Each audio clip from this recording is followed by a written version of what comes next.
Bugün Yunan Mahallesi'ne geldik.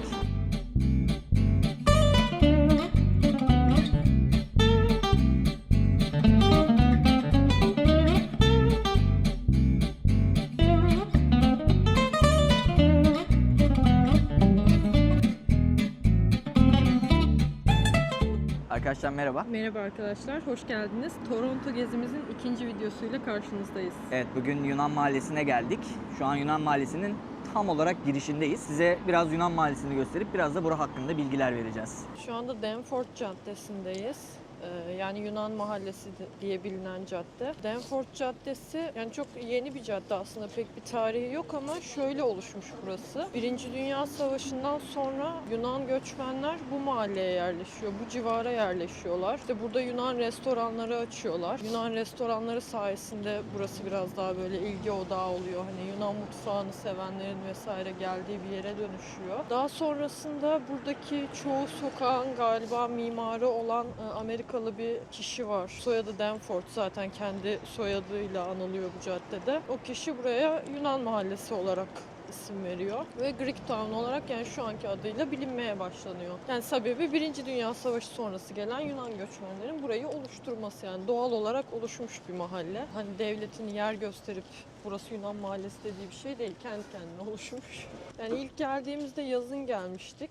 Bayağı bir böyle şey hoşumuza gitmişti. Ya burada şey vardı ilk geldiğimizde. Taste of Danforth diye bir festival yapıyorlar. Bu caddenin belli bir kısmını kapatıp buradaki restoranların ya da ekstra insanların satın aldığı standlarda yemek satmalarına, hediyelik eşya satmalarına izin veriyorlar. Evet, yani o festival zamanı gelmiştik buraya. Çok bayağı cıvıl cıvıldı. Şu anda daha böyle sakin çünkü kış zamanı doğal olarak.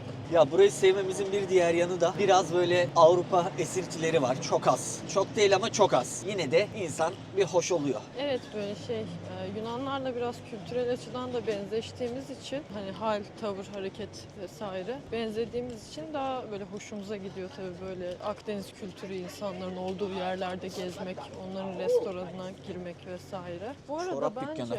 bizim Eglinton Caddesi'nin kaderini Danforth Caddesi de yaşıyor. Bence Evet. pandemiden sonra burası daha bir izbe olmuş. Yani şimdi hani dükkanları falan görürsünüz zaten. Ya böyle çok albenisi kalmamış, çoğu dükkan açık değil vesaire. Bence burada da bir finansal batış var yani. Sadece yazın o festival sayesinde biraz daha canlanıyor. Yok ben ya şöyle evet dediğinde haklısın ama bence şu da var. Buranın biraz daha popülasyonu bizim oradan daha fazla. Hani Duvar şey güzelmiş. buranın popülasyonu bizden daha fazla. Yani Eglinton'un oradan daha fazla. Çünkü Eglinton bu tarz dükkanların olduğu yer Eglinton'da da gayet kısa bir alan. Çok soğuk. Ha şey, Isınıyorum. ne diyecektim? Bir şey diyecektim ya. Aa, kesilecek bir sürü yer şimdi. Hadi bakalım. Bunları da koyacağım. Aa ne kadar güzel görünüyor şu bina. Ne acaba orası? Kilise gibi bir şey aşkım. Danforth Church. Kocaman yazıyormuş ya. Nedir acaba bura diye tartıştığımız yer, kocaman Church diye tabela var. Ha şöyle, burada bir şey var, sivil toplum örgütü var. Hellenistic Community örgütü. Bunlar şey yapıyor, bu yazın işte turistler geldiğinde vesaire turlar düzenliyorlarmış Yunan mahallesini tanıtan. Orada da biraz finansal olarak oradan da toparlıyor olabilirler. İşte kendi işte Yunanların işte herhalde büyük ihtimalle o paralarla bu mahalleye yatırım yapıyorlar diye biliyorum. Güzel bir şey yani, komünite olarak çalışıyor olmaları, işte geziler düzenleyip buradaki kültürel mahallelerini canlı tutmaya çalışmaları falan hoş bir şey. Şimdi ana caddede yürüyoruz da şeyde ara sokaklarda daha çok böyle şey vibe anlaşılıyor. Böyle Avrupalı insanların yaşadığı bir mahalle olduğu daha çok anlaşılıyor. Bak şurası ne kadar güzelmiş. İşte sevdiğimiz şeyler bunlar bu mahalleye dair. Yani Yunan mahallesinin böyle güzel yanları var. Böyle küçük taşçı var. Bak doğal taşçı hemen solda. Ah, doğal taşçı. Aa bak Taylor Swift geliyor. Taylor Swift her yerde Perşembe konseri Aa geldiği evet. için. Evet arkadaşlar şimdi mesela buraya Taylor Swift geliyor konser vermeye. Yaklaşık 6 günlük bir konser olacak. Evet. Ve şöyle söyleyeyim 500 bine yakın turist gelmesi bekleniyor şu an Toronto'ya bu 6 gün içerisinde. Yani bu şu andan itibaren yani yarın başlayacak bir konser var. 3 gün sürecek. Sonra bir sonraki hafta yine Perşembe, Cuma, Cumartesi şeklinde bir 3 gün daha olacak. Ah ah. Ah yaramı deşme olur. Ya Zuhal Taylor Swift hayranı gitmeyi isterdik ama biletleri ilk çıkış biletleri bile 700 küsür dolardan başladı. Şu an kara borsada hani 4000 dolar, 7000 dolarlar falan konuşuluyor. Biraz şansımıza küstük o konuda. Ya 4000 dolar demek bizim 2 aylık kiramız demek. Evet, biraz fazla. Ya Zoel'e zamanında sormuşum istiyorsan alalım bilet diye. Yok dedi. Yani 4000 doları geçelim, 700 dolar, 1000 dolar da fazla yani. Evet. Şimdi Türk lirasıyla da düşünsenize bir tane konsere 26 bin lira falan veriyorsunuz. Normal bir şey değil yani. Hani bura için bile normal bir fiyat değil o fiyat o yüzden. Biraz pahalı. Biraz değil bayağı pahalı. Sadece durumu fazlasıyla iyi olanların katıldığı bir konser.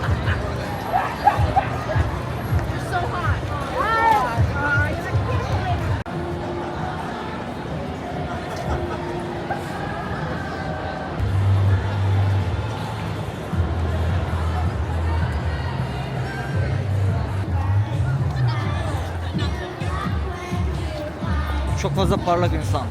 She is the best thing that's ever been mine. This night is sparkling. Don't you let it go.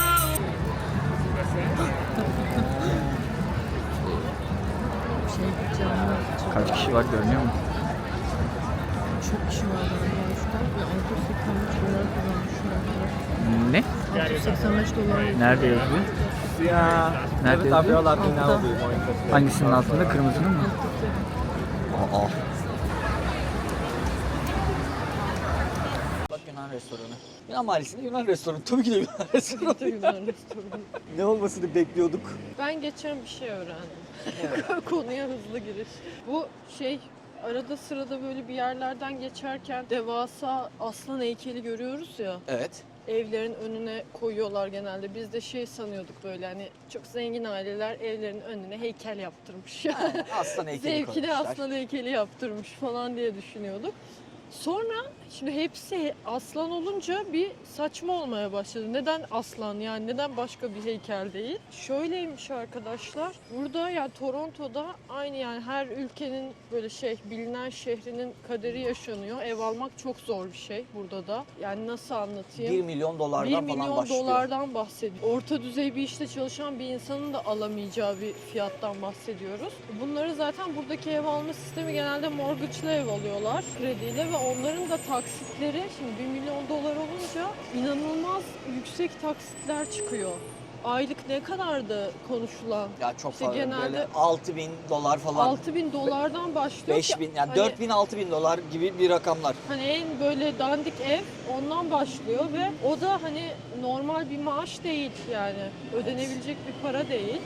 Eğer iki kişi de çok iyi maaş alıyorsa anca öyle yapılabilecek bir şey. Ondan dolayı yani ev almak çok zor olduğu için burada şöyle bir kültür varmış. Doğal olarak insanlar mortgage'a girip bunu başarıyla tamamladıklarında büyük bir başarı elde etmiş oluyorlar eve sahip olduklarında. Mortgage'larının yarısı tamamlanınca ki bunlar 10 yıl mıydı? Kaç yıl sürüyor mortgage? Çok uzun. Ne 10 yılı yani 20-30 yıldan falan başlıyor. Mesela yarısını bitirdiklerinde evlerinin 20-30 bir yıl. girişine aslan heykeli koyuyorlarmış ve borçlarının tamamı bitip ev tamamen onların olduğunda ikinci kapı girişine de aslan koyuluyor ve iki aslanlı ev gördüğünüzde ev sahibi borcunu bitirmiş. Bu ev artık benim demek. Aynen. Bu gururlarını o şekilde gösteriyorlarmış. Öyle bir kültür varmış. Çünkü hoş bir şey yani. Evet. Çok büyük zorluklarla çünkü bitiriyorlar o borcu. Yani bizim hoşumuza gitti ya bu kültür. Ne yalan söyleyeyim. İşte, Küçük bir kafe güzelmiş. Neyin Leonidas. hastasıyız? Dışarıdaki küçük oturma yerlerini Aynen. Toronto'da az bulunan bu kafe kültürünün hastasıyız.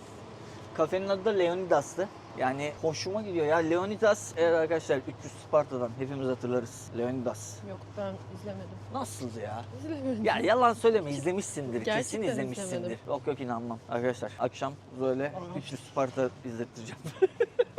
300 Spartalı izleteceğim. Arkadaşlar şöyle size Toronto ile ilgili küçük birkaç bilgi daha vermek istiyorum. Toronto'da çok fazla göçmen olduğu için resmi olarak kayda geçen yaklaşık 180'den fazla dil konuşuluyormuş bu şehirde. Yani 180 farklı milletin dili konuşuluyor şu an bu şehirde. Böyle küçük bir bilgi yani. Çünkü burada etrafınıza baktığınızda Kanadalı görme ihtimaliniz çok düşük. Çünkü şöyle bir istatistik daha varmış. Toronto nüfusunun değil mi sanırım Kanada'nın mıydı? Toronto nüfusu. Toronto nüfusunun %53'ü Kanada dışında doğmuş.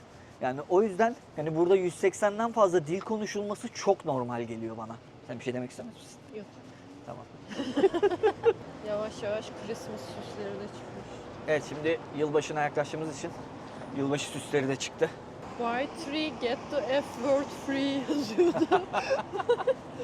Yani 3 tane kitap aldığımızda bize küfür mü ediyorlar? Instagram'dan bir haber gördük. Drake'in doğum günü sebebiyle burada Dave's Hot Chicken diye bir tane çok meşhur bir tavukçu var. Orası da Drake'in ortak olduğu bir yermiş. Yani büyük hissesinin tuttuğu bir yermiş. Drake'in doğum gününde bedavaya insanlara tavuk burger dağıttılar. Ama şöyle söyleyeyim, önünde o kadar fazla sıra vardı ki yani insanlar bayağı o tavuk burgeri alabilmek için saatlerce önünde falan bekliyor yani. O yüzden bir garibime gitti. Drake burada çok magazinsel biri zaten. En son evinin önünde çatışma mı olmuştu? Polisler, Toronto'da bir evi var, malikanesi gibi bir evet. şey var. Sanırım görevlisi vurulmuştu. Öyle bir şeydi. Evet, Güvenlik görevlisi. görevlilerinden biri vurulmuştu. Sürekli bir olay yaşıyor yani her rapçi gibi. Sürekli bir mevzusu var. Çok fazla malı mülkü var. Toronto'luların magazinsel açıdan gözü sürekli Drake'in üstünde. Evet, mesela yani ünlülerden bahsetmişken Justin Bieber da Kanadalı. Yani belki birçok insan biliyordur. Değişik olarak şeyi öğrendik. Kenny Reeves'in ben Kanada vatandaşı olduğunu biliyordum. Ama Kenny Reeves normalde Beyrut'ta doğmuş. Sonradan ailesiyle buraya gelmiş. Yani sonradan Kanada vatandaşı olmuş. Böyle garip bir bilgi yani. O da göçmenmiş. O da göçmenmiş yani. Herkes göçmen. Devam ediyoruz zorlu hava şartlarında. Şimdi burada bir caminin olduğu yere doğru gidiyoruz. Evet. Bu camiyle ilgili ilginç ufak tefek bilgiler bulduk internette. Zuhal buna daha hakim. Size anlatsın. Ben çok enteresan bulmuştum yani niye Yunan Mahallesi diye. Çünkü Yunan Mahallesi'nin ortasında Toronto'nun büyük ihtimalle en büyük camisidir bu. Yani çok eski bir cami değil, 1975'lerde mi ne yapılıyor. Şöyle olmuş, Hindistan'dan gelen Müslümanlar burada bir cami yapmak istemişler ve bağış toplamaya başlamışlar bunun için. Ve $700.000 bağış toplanmış. Bizim dudağımız uçukladı bu rakamı Evet, duyunca. $700.000 bağış toplayıp bu camiyi inşa etmişler. Yani $700.000 bağış toplamak hiçbir community için kolay değil burada. Enteresan rekor bir bağış toplanıyor ve bunun sonunda da bu cami, mescit, Medine Mescid denen bu cami yaptırılıyor. İlk başta daha küçükmüş, sonra bağışlar toplandıkça daha da genişletilmiş ve şu Evet. anki halini almış. Ya bu bağışları bırakmamışlar. Yani 700.000 topladık tamam dememişler. Yani mesela buranın Müslüman komünitesinin sitesine girince Zuhal girdi. $100 bağış yapmak ister misiniz diye Evet. direkt seçenek çıkıyor. Direkt ana sayfaya girdiğinizde $100 bağış yapmak ister misiniz butonu bulunuyor. Ve bağış açısından çok gerçekten başarılı bir komünite. Yani mimarisini anlayamamıştık biz. Hani hiç Türk camisine benzemiyor çünkü Evet. görüntü olarak. Ya bana mesela Arap mimarisine de benzemiyor. kulesi biraz böyle Yunan mimarisini, ne bileyim Avrupa mimarisini anımsattık kulesi nedense. Ben de şey diye düşünmüştüm. Daha böyle Endülüs mimarisi. Hah. Acaba hani ne bileyim hiçbiri tutmadı. Hindistan'dan Evet. gelen Müslümanların yaptırdığı bir cami De- çıktı. Şimdi yanındayım. Ne bileyim o kadar büyük de gelmedi bana Bak açıkçası. bacılar girişi var. Sister entrance. Aa, Sister Entrance varmış, evet. Gerçekten bacılar girişi. Evet yani zaten yeni bir cami olduğu için 75'lerde yapılan öyle tarihi bir eser olmadığı için mimari açıdan da o yüzden tutarlı değil anladığımız kadarıyla. Desenleriyle yapımı falan her tarafı Evet, ya başka çok duruyor bambaşka bir yani. şey ve ya şu an fark ettik. Ya çok ilginç. Burada mesela cami Karşıda varken da tam kilise karşısında var. da küçük bir kilise var. Evet, Hristiyan topluluklar da çok var, Müslümanlar da çok var yaşayan burada. Evet, genelde buradan itibaren başlıyor. Evet yani belli bir noktadan sonrası daha böyle Müslümanların yaşadığı yer. Güzel yani sonuç olarak bu $700.000 toplanıp bu caminin yapılmış olması Toronto genelinde falan yani bir sivil toplum kuruluşunun en büyük başarılarından biri olarak geçiyor. Çok büyük bir başarı gerçekten. Gerçekten bu arada yani $700.000 şimdi söyleyince basit gibi geliyor kulağa ama gerçekten çok Evet. büyük bir para. Yani ki şey gibi düşünün, bunu bağış adında topluyorlar. Yani $700.000 bağış verebilecek insan var burada. Evet, büyük bir miktar bağış için. Bir ara şey dedik, acaba böyle büyük bir bağış, acaba bazı yolsuzluklar yaşanmış mıdır diye düşündük. Sonra dedik ki yaşanmamıştır. Çünkü Ya ben hatta şey dedim, arabada gelirken bunu konuşuyorduk. Şey dedim ya, acaba dedim ya o parayı alıp kaçsalardı ne olurdu? Ne yapabilirlerdi? Yani mümkün değil çünkü buradaki bağış vesaire, ben orada herhangi bir hile olabileceğini düşünmüyorum. Özellikle bağış konularında çok sıkı denetimleri var devletin yani. O para toplandıysa bir şey, onun değerinde bir şeyin Karşıdan gösterilmesi yürüyelim bu lazım. sefer. Biz bu bağışta şunu yaptık diye. Sonucu bu yani, gerçekten 700 bin dolarlık bir ürün Evet. var ortada. Yani içine de girerdik normalde de Hani, girmedik. Gerekli kıyafetim yok zaten şu evet, an. gerekli kıyafet yok. Bir de yani şöyle nasıl anlatayım? Mesela Türkiye'de Sultanahmet'e gayet yani turistik amaçlarla girebiliyorsunuz ama burası öyle bir yer değil. Çok öyle turizme açıkmış gibi hissettirmedi o yüzden. Yani Yani gezmeye açık bir cami gibi evet. hissettirmedi. Çıkma buraya. Kapalı Ha, mı? üşümüşler. Açıkmış. Güvercinler bile üşüyor. Gördüm. Buranın evcil hayvanları, yani burada sokak hayvanı çok yok. Çok yok dediğim, burada Hiç sokak yok. hayvanı vahşi doğadan, örnek veriyorum sincap, rakun, bu tarz şeyler. Buranın kedileri ya da köpekleri size güvercinler diyebilirim. Yemek yediğinizde masanıza kadar çıkıyorlar, yemek istiyorlar. Ya çünkü burada güvercinlerin bir korkusu yok, hani bir tehdit altında değiller. Hani insanlar da güvercinleri besliyor ama yasak. Beslemeleri yasak bu arada. Evet. Taylor ne o? Taylor Swift'li yastık çıktısı alıyorlarmış.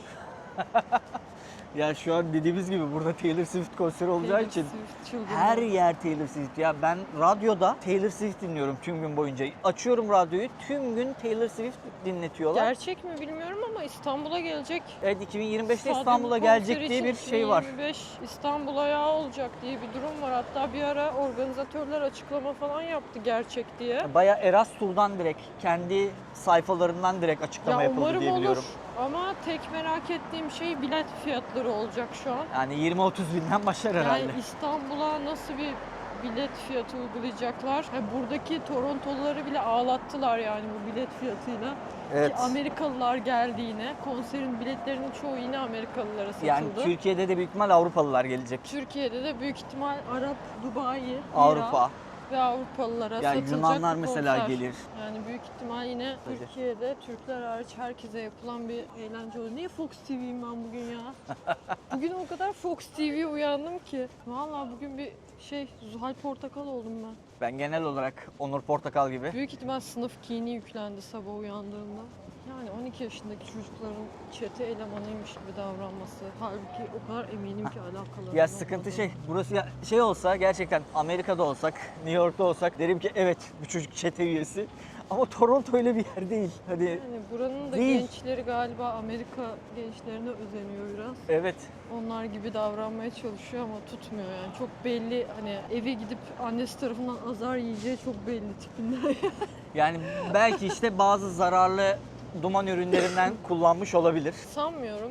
Yok, kullanıyor buradaki lise öğrencileri. Benim Emin misin ya? eminim, benim arabamı bilen birkaç lise öğrencisinde o kokuyu aldım. Ha, hoş değil. Hoş değil. Yani burada satış olayı çok basit olduğu için yani herhangi birine para veriyorlar. O insan da gidip ucuza gidip onları alıyor. Tedarik kolay. Evet, Yani çünkü adım başında satılan yerler var yani. maalesef. Ya şöyle, Kanada'da bir dikkatimi çeken bir ufak tefek ne diyorum ya. Ya Kanada'da Bir dakika. Ufak tefek cinayetler dinliyorum. Ya Kanada'da dikkatimi çeken küçük bir detay var. Çok fazla tavuk kanatçısı var burada. Yani gerçekten.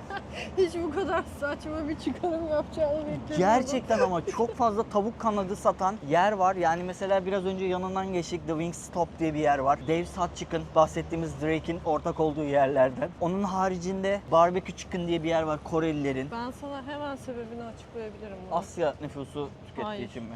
Evet, şimdi çok fazla milletten insan olduğu için çok fazla inanıştan. Mesela Hintliler kırmızı et yemiyor, dana eti. İşte Müslümanlar içinde domuz mu vardır, nedir diye bilmediği için kırmızı et varyasyonlarına çok güvenemiyor. Müslümanlar zaten helal sertifikası yoksa hiç yemiyor.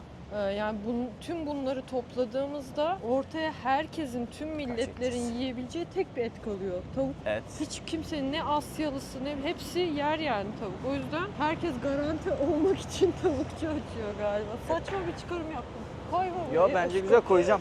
Evet, şu an burada bir inşaat çalışması olduğu için o taraftaki yaya yolu kapatılmış, şurada görebilirsiniz. O yüzden polis yayaların geçmesi için trafiği durduruyor genelde. Aslında yaya geçti yani. Zaten duracaklar ama ne olur ne olmaz diye bir de polis durduruyor. Evet, ya bu arada 7/24 diyebilirim. Hep orada bir polis var. Ben çünkü Uber yaparken 11'de geçtim akşam. 11'de bile bir polis duruyordu orada. İnşaat alanlarında mutlaka bir polis duruyor. Bizim bir arkadaşımız inşaatta işe başladı. Ondan öğrendiğim kadarıyla polisler inşaat alanlarında beklemek için saatliğin $62 gibi bir ücret alıyorlarmış.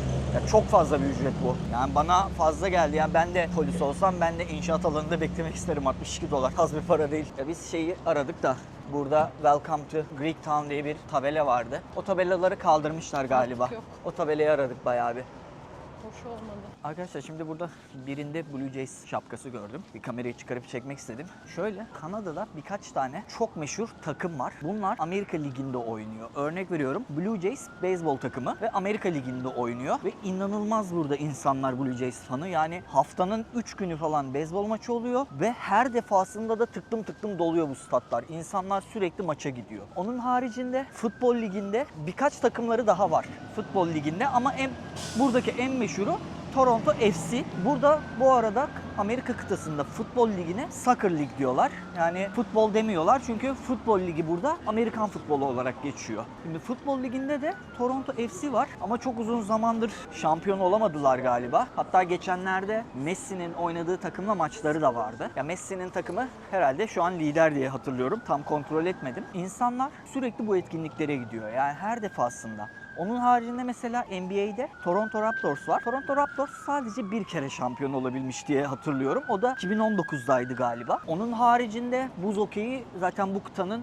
en meşhur sporlarından biri. Onlar da yani Toronto üzerinden konuşuyorum. Toronto'da en meşhuru Maple Leaf diye bir tane takım. Ve burada bu tarz sporlar çok meşhur. Ama futbol, bizim futbolumuz hiç meşhur değil diyebilirim. Yani öyle çok fazla onun hakkında konuşan görmüyorum. Ama şunu da söylüyorlar. Çok fazla göçmen aldığı için özellikle de bu futbolun meşhur olduğu yerlerden göçmenler geldiği için futbolun gelecek nesillerde daha popüler olacağını düşünüyorlar.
Arkadaşlar şu an şu karşıdaki yer Ukrayna kilisesiymiş.